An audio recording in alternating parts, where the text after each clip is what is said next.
예수님께서 나사렛에 방문하셨습니다. 고향에 방문하셨습니다. 말씀을 증거하시고 기적을 행하셨지만 사람들은 예수님을 받아들이지 않았습니다. 두 가지 이유 있었는데요. 지난주에 보신 것처럼 첫 번째는 익숙함 때문에 그랬습니다. 지난주 말씀 나눴던 것처럼 익숙함 때문에 예수님을 거절하였습니다. 고향 마을 사람들은 예수님의 어린 시절을 기억하고 있었습니다. 걔 예수 요즘 잘 나간다면서, 그런데 걔 아버지가 사실 누군지 잘 모르잖아, 사생아라 그러던데, 예수 걔 옛날에 그 건설 잡부였잖아, 맨날 노가다 뛰었어. 그런 익숙함 때문에 예수님을 거절했었습니다.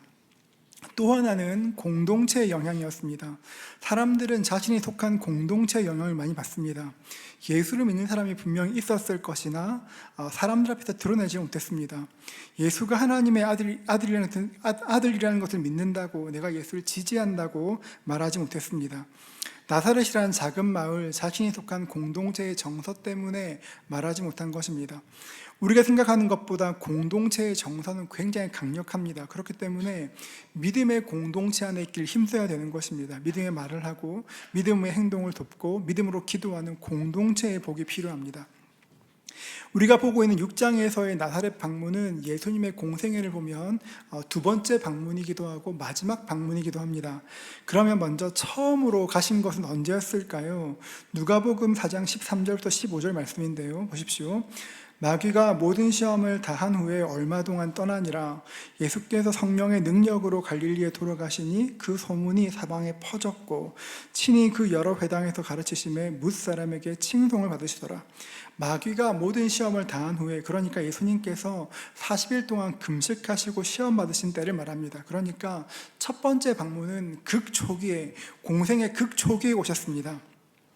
40일 금식 후에 예수님께서는 하나님 나라를 가르치셨고 사람들을 고치셨습니다. 예수에 대한 소문이 사방에 퍼졌습니다. 뭇 사람에게 칭송받기 시작하셨습니다. 그리고 16절 말씀 보십시오. 예수께서 그 자라나신 곳 나사렛에 이르사 안식일에 늘 하시던 대로 회당에 들어가사 성경을 읽으려고 서심해. 예수님께서는 고향에 도착하셔서 말씀을 증거하셨습니다. 22절 말씀은 우리 함께 한번 읽어볼까요? 우리 같이 읽습니다. 그들이 다 그를 증언하고 그 입으로 나오는 바 은혜로운 말을 놀랍게 여겨 이르되 이 사람이 요셉의 아들이 아니냐. 예수님께서 말씀을 증거하셨을 때 사람들이 그 은혜로운 말씀에 놀랐습니다. 은혜 받았습니다. 그런데 그 다음 반응 보십시오. 이 사람이 요셉의 아들이 아니냐. 여러분, 지난주 말씀에 누구의 아들이 아니냐 말했습니까? 마리아의 아들이라고 그랬죠. 그러니까 두 번째 방문에 비하면 첫 번째 방문 때는 조금은 더 호의적이었던 것 같습니다. 그런데 말씀을 증거하신 후에 어떤 일이 일어났을까요? 누가복음 4장 29절은 이렇게 말합니다. 일어나 동네 밖으로 쫓아내어 그 동네와 건설된 산 낭떠러지까지 끌고 가서 밀쳐 떨어뜨리고자 하되. 동네 사람들이 예수님을 죽이려고 했습니다. 예수가, 자기가 알던 예수가 하나님의 아들이라고 이야기하니, 자기에게 성령이 임했다고 하니 그 말을 참을 수가 없어 정말로 죽이려고 한 것이었습니다. 마태복음 4장 13절 말씀 이렇게 말합니다. 나사렛을 떠나 스불론과 납달리 지경 해변에 있는 가버나움에 가서 사시니. 이 일 이후에 예수님은 나사렛을 떠나, 고향을 떠나 가버나움으로 이사하셨습니다. 이때 일 때문에 신약 성경의 중요한 일들이 거의 가버나움을 중심으로 일어나게 됩니다. 여러분, 지난 시간에도 말씀드렸던 것인데요. 여러분, 중요한 것은 환영하지 않으면 주님께서 가까이 오실 수가 없습니다. 여러분, 믿지 않으면 어떤 일이 일어날까요? 아무 일도 일어나지 않습니다. 믿지 않으면, 예수님을 거절하면 아무 일도 일어나지 않습니다. 우리에게는 저마다 변화에 대한 소원이 있습니다. 우리의 가정이 변하기를 원하고, 우리의 주변 관계가 변하기를 원하고, 우리 나라가 바뀌기를 원합니다.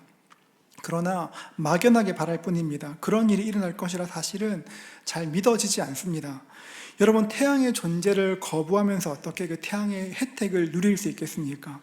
공기의 축복을 거절하면서 어떻게 생명을 유지할 수 있겠습니까? 여러분, 하나님을 거절하면 어떤 일이 생길까요? 하나님이 안 오십니다.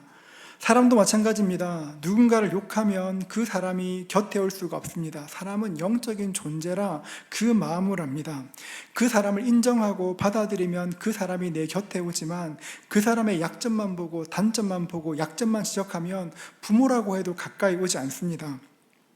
야단치는 부모 곁에 자식이 좀처럼 가지 않습니다. 여러분, 그래서 우리가 해야 될 것은 하나님을 환영하는 것입니다. 하나님을 환영하고 받아들이고 인정할 때 주님께서 내 삶에 찾아오시고 그분의 복을 주시는 것들을 경험하게 되는 것입니다. 예수님께서 처음 고향에 가셨을 때 사람들은 예수님을 거절하였습니다. 그리고 예수님 떠나는 것으로 마무리되었습니다. 그랬던 고향에 예수님이 다시 가십니다. 그 이유가 무엇일까요? 1절 말씀 보십시오. 예수께서 거기를 떠나서 고향으로 가시니 그 다음 어떻게 되어 있습니까? 제자들도 따르니라. 첫 번째 방문 때에는 예수님 혼자 가셨는데 이번에는 제자들과 함께 가셨습니다.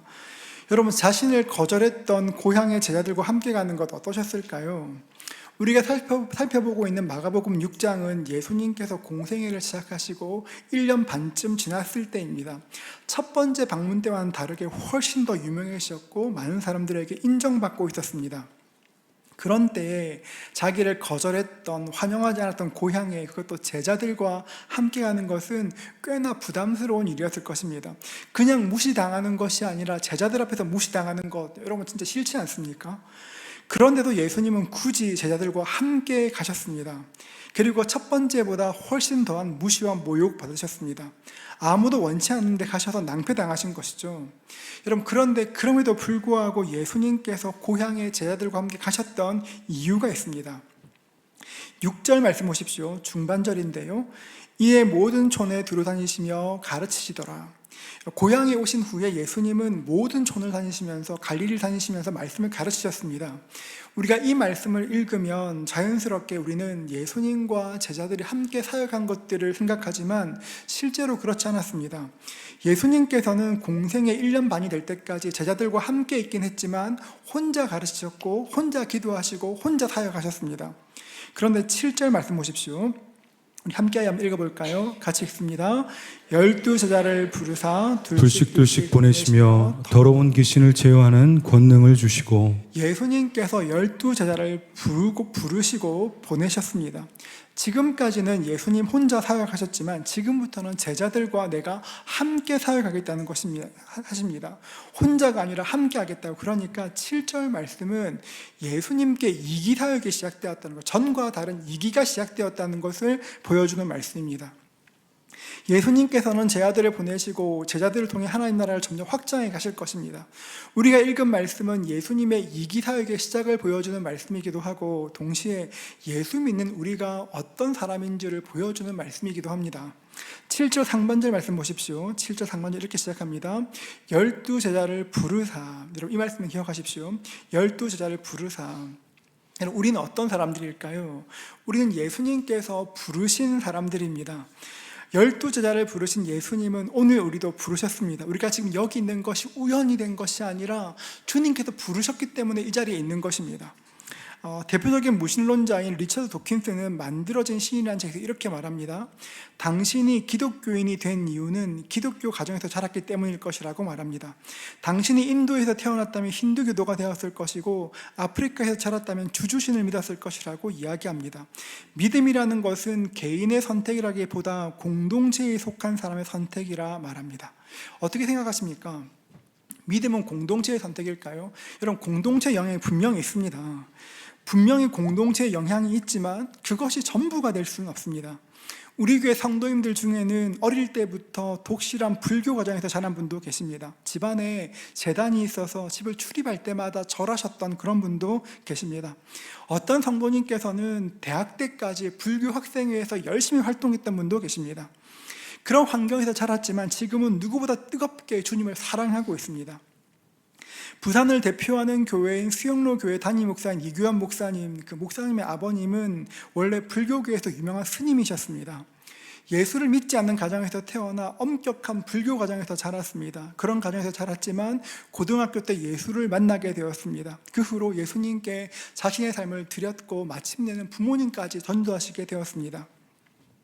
여러분, 우리가 예수님을 믿게 된 것은 아버지가 목사님이기 때문에, 장로님이기 때문에, 어머니가 열심히 신앙생활 하셔서 예수를 믿게 된 것이 아닙니다.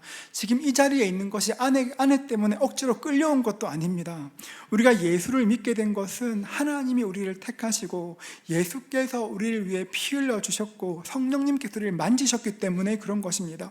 우리가 예수를 믿게 된 것은 삼위 하나님의 은혜로 예수를 믿게 되었고, 우리를 부르신 주님의 부르심이 있기 때문에 예수를 믿게 된 것입니다. 우리는 우연히 세상에 태어난 것이 아닙니다. 우리에게는 우리 인생을 알고 우리를 부르시는 분이 계십니다. 우리를 부르신 주님께서 우리 인생을 사랑의 눈으로 바라보고 계십니다. 여러분, 우리 인생을 아는 분이 있다, 우리를 부르신 분이 있다, 그분이 내 인생을 지켜보신다, 그것만으로도 우리 삶에 굉장한 안정감이 생기게 됩니다. 여러분, 우리의 인생은 여기까지 우연히 온 것이 아닙니다. 우리를 부르신 주의 부르심이 있었습니다. 7절 중반절 보십시오. 12제자를 부르사 둘씩 어떻게 말씀하십니까? 보내시며. 여러분, 이 말씀에서 볼 수 있는 것처럼 우리를 부르신 예수님 우리를 보내십니다.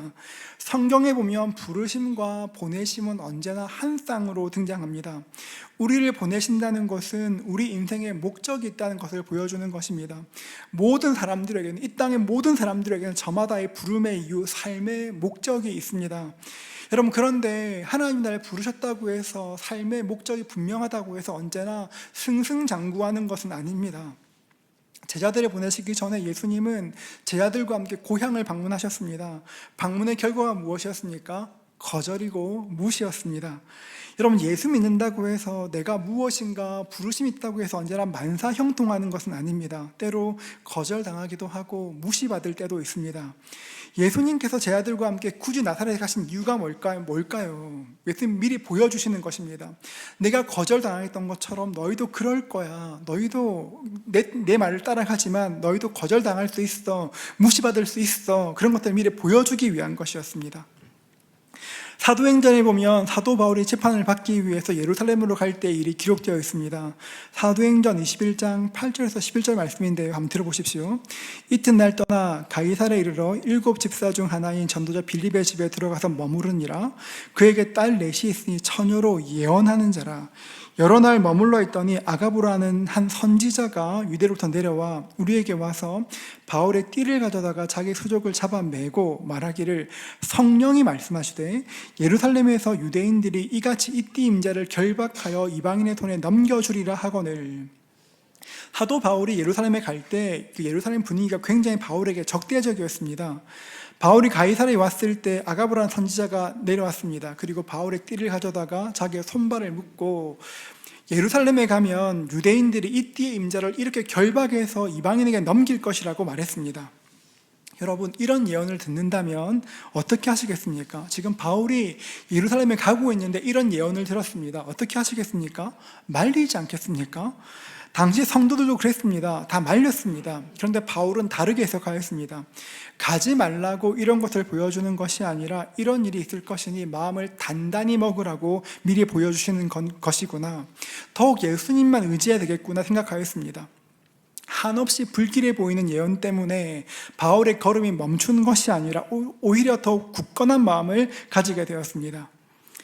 예수님께서 지금 보내시는 12제자들은 예수님께서 십자가에 달려 돌아가시고 나면 예수님 대신 이 땅에 교회를 세워야 될 사람들입니다.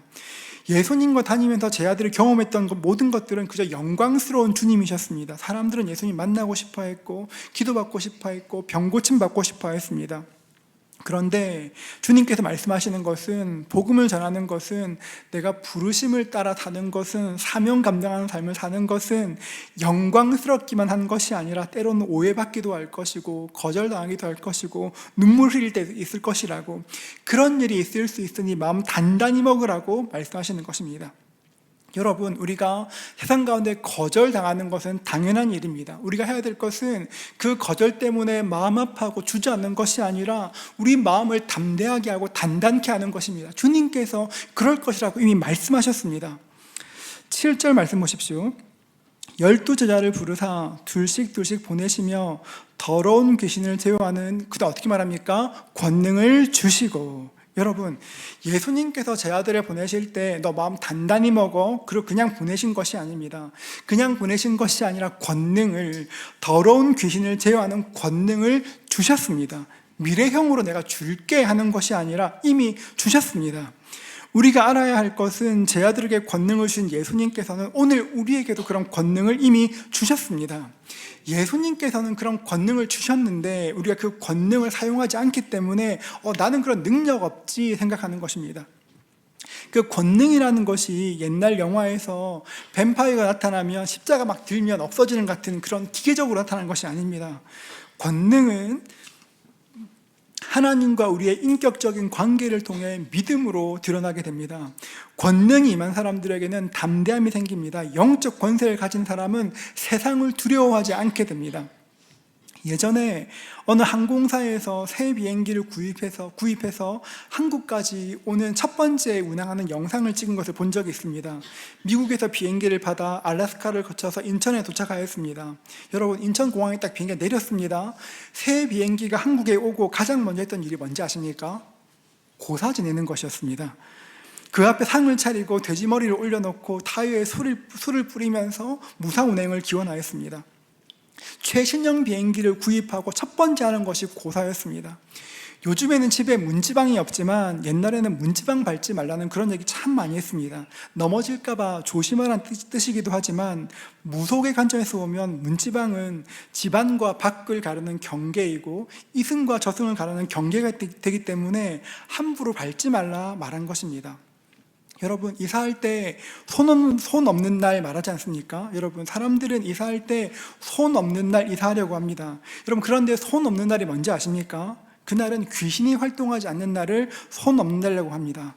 많은 사람들이 손 없는 날을 선호하기 때문에 그날 이사하면 다른 날보다 훨씬 더 비쌉니다. 그래서 교역자들은 주로 손 있는 날 이사합니다. 저렴하니까요. 그날 참 좋아합니다. 비행기를 구입하고 고사를 지내고 문지방을 밟지 않고 손 없는 날 이사한 이유가 무엇일까요? 두려움 때문에 그렇습니다. 아무리 문명이 발전한다고 해도 사람들에게는 보이지 않는 것에 대한 막연한 공포와 불안함이 있습니다. 그런데 이게 굉장히 당연한 것입니다. 왜냐하면 이 세상의 아비는 악한 마귀니까요. 공중 권세 잡은 자가 있으니까요. 이런 두려움을 느끼는 것은 굉장히 본능적이고 당연한 것입니다. 그러나 예수님을 구주로 영접한 사람은 세상이 주는 두려움에 매이지 않습니다. 믿음이 큰 사람, 예수를 잘 믿는 사람만 그러는 것이 아니라 예수님은 예수님을 구주로 영접한 모든 사람들의 그런 능력을 이미 주셨다 말씀하십니다. 예수님은 예수님을 구주로 영접한 사람, 하나님의 자녀들에게 두려움을 이기는 힘을, 세상을 이길 능력을 이미 주셨습니다. 예전에 사역했던 교회에서 새가족부를 담당했던 적이 있습니다. 5번의 성경 공부가 있었는데요. 4번째 강의가 기도에 대한 것이었습니다. 손 모양을 그려놓고 어떻게 기도할지 가르치는 것인데요. 그림 보실까요, 여러분? 좋은 주일학교 나왔으면 저거 뭔지 압니다. 자, 여러분 손을 이렇게 한번 해보십시오. 손 해보세요, 여러분. 자, 기도할 때 이렇게 합니다. 손을 모으셔야죠. 자, 저거 말고 이렇게 하시 손 모으시고 이렇게 합니다. 자, 다시 해보면 첫 번째 이렇게 합니다. 하나님. 크게 따라하세요. 하나님. 두 번째 손가락은 감사합니다입니다. 감사합니다. 감사합니다. 세 번째는 뭘까요? 용서해 주세요. 예수님 용서해 주세요라고 합니다. 네 번째는 뭡니까? 도와주세요. 도와주세요라고. 마지막 5번째는 예수님의 이름으로 기도합니다. 아멘. 저렇게 기도하시라고 새가족부에서 기도를 가르쳐 드립니다. 이걸 같이 교육하고 난 뒤에 어느 성도님께서 간증하셨습니다. 그분은 교회 정말 처음 오신 분이셨는데요. 새가족부에서 기도를 배우고 조금 시간이 지난 뒤의 일이었습니다. 한밤중에 아이가 고열에 시달렸습니다. 해열제를 먹이고 또 교차해서 먹였지만 열이 떨어지지 않았습니다. 급기야 아이가 벌벌 떨기 시작했습니다. 남편은 차를 준비하기 위해서 급하게 먼저 내려갔고 아이를 품에 안고 엘리베이터를 기다리는데 새벽 배송 시간에 딱 이렇게 겹쳤습니다. 여러분, 그럴 때 아시지 않습니까? 시간은 급한데 엘리베이터는 층층이 서고 남편은 왜 안 오냐고 전화하고 품 안에 아이는 벌벌 떨고 있고 정신이 하나도 없었습니다. 내려오지 않는 엘리베이터 앞에서 뛰어내려가야 될까 생각하는데 새가족부에서 들었던 그 말씀이 갑자기 생각났습니다. 무엇이건 어떤 일이건 먼저 기도하시라고, 하나님께서 기도 들으시니까 기도하시라면서 기도 톤을 공부했던 것이 생각이 났습니다. 그래서 마음으로 하나하나 떠올리며 기도하기 시작했습니다. 자, 첫 번째 뭡니까? 하나님. 자막이 없어요, 여러분.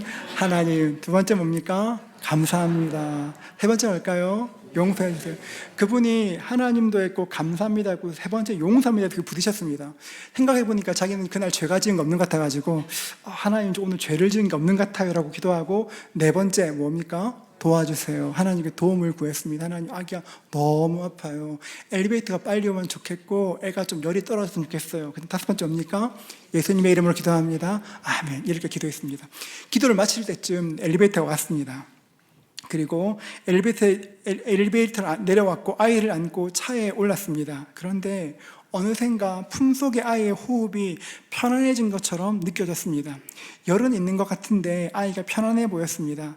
급하게 운전해서 응급실로 갔는데 아이는 고나게 잠들어 있었고 체온은 정상으로 변해 있었습니다. 잠든 아이를 안고 체온을 측정하다가 문득 깨달았습니다. 하나님이 이렇게도 하시는구나. 하나님이 내 기도를 들어주시는구나. 응답하신 그 은혜에 감사드렸다 간증해 주셨습니다. 여러분, 이것은 예수 믿는 모든 사람에게 허락하신 권세입니다. 저는 이런 기도 응답이 우리에게 많을 수 있기를 주의 이름으로 축복합니다. 우리가 기도할 때마다 하나님께서 우리 기도를 들으시고 응답하시는 것들을 경험할 수 있기를 축복합니다. 여러분, 예수 믿는 사람은 영권을 사용할 수 있어야 합니다. 내가 받았지가 아니라 사용해야 내 것이 되는 것입니다.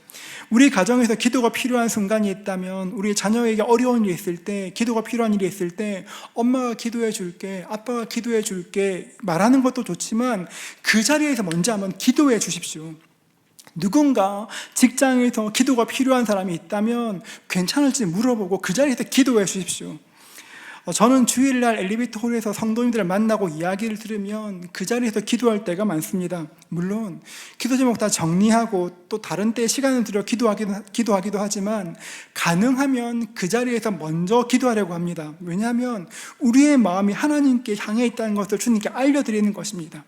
그럴 때 우리에게 주신 권세가, 권능이 드러나게 되는 것입니다. 환경을 두려워하지 않고 상황을 두려워하지 않고 기도하실 수 있기를 축복합니다. 예수님께서 우리를 보내실 때 우리가 어떤 환경에 있을지를 주님은 아셨습니다. 마태복음 10장 16절 말씀 보십시오. 보라, 내가 너희를 보냄이 양을 이리 가운데로 보낸 것 같도다. 그러므로 너희는 뱀같이 지혜롭고 비둘기같이 순결하라. 예수 믿는 우리가 세상을 사는 것은, 그 복음을 증가하는 삶을 사는 것은, 부름받은 사명의 삶을 사는 것은 양을 이리 가운데로 보낸 것 같습니다. 어떻게 양이 이리를 이길 수 있겠습니까? 불가능하죠. 주님께서 말씀하실, 그래서 너희는 뱀같이 지혜롭고 비둘기처럼 순결하라 말씀하시면서 우리에게 권능을 허락하신 것입니다. 요한복음 14장 12절 말씀인데요, 우리 함께 한번 선포하겠습니다. 같이 읽습니다. 내가 진실로 진실로 너희에게 이르노니 나를 믿는 자는 내가 하는 일을 그도 할 것이요 또한 그보다 큰 일도 하리니 이는 내가 아버지께로 감이라. 이 말씀이 우리의 삶 가운데 경험될 수 있기를 주의 이름으로 축복합니다. 여러분, 예수 믿는 것은 머리에 머물러 있는 것이 아니라 삶 가운데 드러나는 것이고 증명되는 것입니다. 8절 말씀 보십시오. 명하시되 여행을 위하여 지팡이 외에는 양식이나 배낭이나 전대의 돈이나 아무것도 가지지 말며, 예수님께서 권능을 주시고 제자를 보내실 때 말씀하셨습니다. 복음 전하면 거절받을 거야. 복음 전하면 모욕당할 거야. 근데 걱정하지 마. 그런데 내가 너희에게 권능을 줄게 하시고 8절에서 말씀하시기를, 너희가 떠날 때 지팡이 외에는 양식이나 배낭이나 전대의 돈을 가지지 말라 하셨습니다. 여러분, 전도하러 가면 돈이 필요하고 지팡이가 필요하죠. 여러분, 다 필요한데 왜 그러실까요? 이 말씀이 뜻하는 것은 너희가 사명 감당할 때, 예수 믿는 삶을 살 때 너희가 가지고 있는 것을 의지하는 것이 아니라 나만 바라봐야 돼 말씀하시는 것입니다. 내가 가지고 있는 것, 내 양식이나 배낭의 전대, 돈 같은, 지금 우리에게 하면 통장이 될 수도 있을 것이고 우리의 인맥이 될 수도 있을 것입니다. 그런 것 의지하지 말고 좀 하나님만 바라봐 주님께서 말씀하시는 것입니다. 하나님께서 주신 권능이 우리 삶에 드러나기 위해서는 반드시 하나님만 바라보는 믿음이 있어야 합니다. 믿음이 작동되는 것이죠. 대학 때 선교단체에서 훈련을 받았습니다. 여름 수련회를 마치고 전도 여행을 가게 되었습니다. 저희가 가게 된 곳은 조치원이었습니다. 아침에 고속버스 터미널에 모였습니다. 모임 장소에 갔더니만 갑자기 간사님이 지갑을 내라고 하셨습니다. 왜 그러냐 물었더니 성경 한 구절 읽으셨습니다. 8절 말씀인데요. 명하시되 여행을 위하여 지팡이 외에는 양식이나 배낭이나 전대의 돈이나 아무것도 가지지 말며, 이 말씀 읽어주시고 정말 지갑을 가져가셨습니다. 그리고 하나님께서 먹을 것과 잠잘 것을 주실 것이니 믿음으로 전도만 하라 하셨습니다. 그렇게 목적지도 그렇게 무작정 출발하였습니다. 조치원에 도착하였습니다. 그런데 어디로 가야 될지를 몰랐습니다. 그래서 주변에 있는 교회를 막 다니면서 부탁드렸습니다. 부산에서 청년들이 전도하러 왔으니 차마 먹여달라는 말을 못하고 재워주십사 부탁을 드렸습니다. 간곡히 부탁드렸지만 번번이 거절당하였습니다. 잠잘 곳을 찾다가 점심도 못 먹고 저녁이 되었습니다. 피곤한 몸을 이끌고 처음 모이기로 했던 약속 장소에 다 모였습니다. 강변 둔치에 앉아서 이야기하다가 저희가 이렇게 했습니다. 잠잘 곳이 없으면 다리 밑에서 노숙을 하자, 이렇게 했습니다. 그렇게 이야기하는데 정말 놀랍게 어디선가 짜장면 냄새가 나기 시작했습니다. 이게 중국집이 근처에 있었는지 막 짜장면 냄새가 막 달달하게 들어왔습니다. 전도 여행을 위해서 간절히 기도하는데 저희 팀은 반은 장난이고 반은 진담으로 마음을 다해 기도했습니다. 하나님, 짜장면이 먹고 싶습니다. 탕수육도 같이 했으면 좋겠습니다. 배가 너무 고파요, 주님. 기도하였습니다. 기도하고 찬양하는데 갑자기 하늘에서 빗방울이 떨어지기 시작하였습니다. 비도 오는데 노숙해야 될 형편이었습니다. 그래서 너무 당황하고 있는데 어디선가 승합차가 한 대 왔습니다. 뭐 하는 사람들이냐 물었습니다. 그래서 저희는 전도에 온 학생들인데 사정을 쭉 설명드렸습니다. 그랬더니 근처에 있던 개척교회 목사님이신데 자기네 교회로 가자고, 아무리 젊어도 노숙은 좀 그렇다고 하시면서 교회로 초청해 주셨습니다. 그리고 조치원에 머무는 동안 그 교회에서 머물러 하셨습니다. 목사님과 함께 교회 갔습니다. 사모님이 나오셨습니다. 전화로 이야기 들으셨다고 하시면서 식사도 못했을 것인데 밥 먹자 하셨습니다. 그리고 저희가 자리를 막 정돈하고 있는데 잠시 후에 초인종 소리가 들려왔습니다. 어떤 것이었을까요? 짜장면과 탕수육을 준비해 주셨습니다. 저희 팀이 그때 16명이었거든요. 그걸 다 이렇게 준비하셨습니다. 개척교회 목사님께서 짜장면과 탕수육을 준비해 주셨습니다. 띵동 벨 소리가 울리고 중국집 철가방이 보이는데 반갑다기보다 굉장히 놀랐었습니다. 이게 가능한 일인가? 이게 이런 것도 들으시나? 약간의 충격을 받았습니다. 그렇게 한 주간 동안 전도하면서 수많은 영적인 추억이 생겼습니다. 하나님께서 이렇게도 일하시는구나. 약간 믿음에 대한 야성이 생겼습니다. 제가 순장반에서 언젠가 그런 이야기를 했었는데요. 우리는 우리의 다음 세대가 믿음의 세대가 되기를 원합니다. 우리보다 훨씬 더 믿음 좋은 세대가 되기를 간절히 기도합니다. 그런데 우리의 다음 세대가 이전 세대보다 더 믿음 좋은 세대가 되는 것은 지금 같은 시대에는 거의 불가능한 일입니다. 사사기 2장 10절 말씀 보십시오. 이렇게 말씀하십니다. 그 세대의 사람도 다 그 조상들에게로 돌아갔고 그 후에 일어난, 그다음 어떻게 되어 있습니까? 다른 세대는, 그러니까 다음 세대가 아니라 다른 세대가 되기 쉽습니다. 여러분, 이게 특별히 다음 세대가 나빠서 그런 것이 아닙니다. 자질과 능력으로만 본다면 우리의 다음 세대는 이전 세대보다 훨씬 더 뛰어날지 모르겠습니다. 그런데 지금 세대는 영적인 야성을 가질 만한 영적인 권세를 경험할 기회가 우리보다 현저히 적기 때문에 그렇습니다. 예전에 저희 아버지 세대는 고학하며 학교 다니셨습니다. 학비를 위해서 하나님께 금식하며 기도하셨습니다.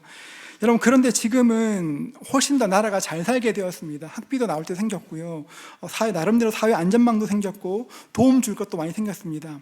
오늘 저에게 입대하는 친구도 있는데요. 여러분, 2026년 병장 월급 얼마인지 아십니까? 205만 원입니다. 지금 뭐 여기 계신 세대는 3만 원들 막 되실 텐데 205만 원입니다. 총수령입니다. 지금의 젊은 세대는 나름대로 고민들이 있지만 부모님 세대에 비하면 수없이 많은 혜택이 생겼고 의지할 것이 생겼습니다. 하나님 말고 의지할 게 너무 많습니다. 이사야 43장 2절은 이렇게 말합니다. 내가 물 가운데로 지날 때에 내가 너와 함께 할 것이라. 강을 건널 때에 물이 너를 침몰하지 못할 것이며 내가 불 가운데로 지날 때에 타지 아니할 것이요 불꽃이 너를 사르지도 못하리니.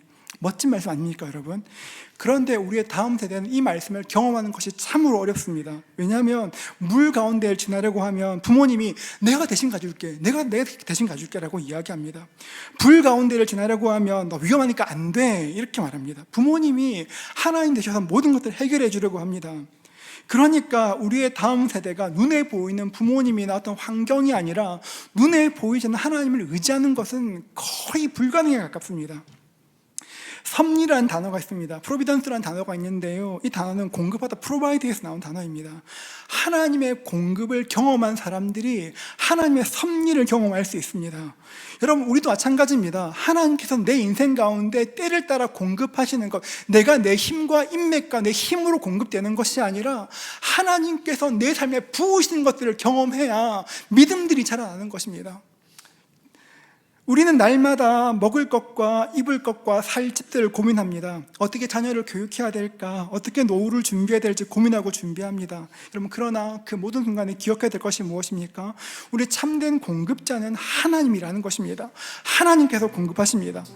사람들은 말합니다. 앞으로 안정된 삶을 살기 위해서 파이프라인들을 계속 늘리라고 이야기합니다. 맞습니다, 여러분. 그런데 내가 아무리 많은 파이프라인을 준비한다고 해도 하나님이 돕지 않으시면 순식간에 마르게 되고 없어지는 것입니다. 우리가 기억해야 될 것이 무엇일까요? 하나님이 누구신지 아는 것입니다. 그분이 나를 부르셨지, 나를 보내시지, 권능을 주셨지. 하나님을 의지할 때 세상이 살 수 없는, 줄 수 없는 힘과 능력이 임하게 되는 것입니다. 여러분, 하나님께서 참된 공급자임을 믿으실 수 있기를 주의 이름으로 축복합니다. 그럴 때 내 삶 가운데 말로만 들었던 권능이 경험되는 것입니다. 여러분, 어떤 일이 있을 때 먼저 기도해 보십시오. 어떻게 무엇이 도와줄까, 해결할까가 아니라 하나님께 부딪히지 않으면 그 다음 스텝으로 나갈 수가 없습니다. 요즘 같은 세상에서 누군가를 위해서 기도하는 것 참 어려운 일입니다. 얼마 전에 어느 형제님께서, 성도님이 그런 얘기 하셨습니다. 회사에서 어느 직원이 굉장히 어려운 일이 있어 점심때 가서 이렇게 물었다고 합니다. 내가 당신을 위해 기도해줘도 되겠습니까? 물었더니 이렇게 답했다고 합니다. 부장님 예수 믿으세요? 이랬다고 합니다. 왜 이렇게 우리는 예수를 믿는데 예수 믿는 걸 드러내지 못할까요? 하나님이 살아계시고 능력이 나에게 있다고 이야기하는데 왜 그 주님은 다른 사람 인생에만 역사하실까요? 하나님 원하십니까, 여러분? 그분이 내 인생 가운데 오셔서 일하시기를 원하십니까? 초청하십시오. 하나님, 내 인생에 좀 오십시오. 도와주십시오. 내 힘으로는 할 수 없으니 주님, 나를 부르신 하나님께서 보내셨사오니 권능을 주시고 할 수 있게 도와달라고 하나님께 기도해 보십시오. 여러분, 우리는 그럴 때 권능을 경험하게 될 것입니다. 세상 사람들의 말에 이리 휘둘리고 저리 휘둘리는 것이 아니라 영적인 담대함을 가지십시오. 하나님이 우리를 도우실 것입니다. 13절 말씀 보십시오. 함께 읽어볼까요? 같이 읽습니다. 많은 귀신을 쫓아내며 많은 병자에게 기름을 발라 고치더라. 아멘. 우리가 기도했더니만 귀신이 떠나가고 많은 병자가 고침받게 될 것입니다. 아멘.